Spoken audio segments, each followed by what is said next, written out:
Pakistan stock exchange میں کاروباری ہفتے کے آخری روز جمعے 13 اپریل 2018 کو مارکیٹ میں مندی کا رجحان غالب رہا۔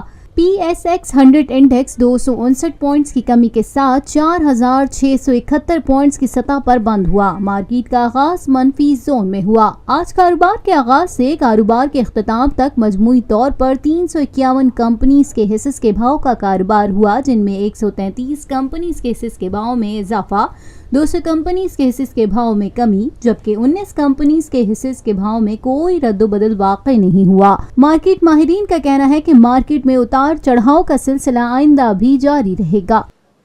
پاکستان میں پہلی مرتبہ حالات حاضرہ کے مختصر مگر جامع پروگرامز، خبروں، تبصروں کے علاوہ دیگر سماجی، تجارتی، ثقافتی، تفریحی، معلوماتی، مذہبی، تعلیمی، صحت اور بچوں کے پروگرامز صرف TNN TV پر۔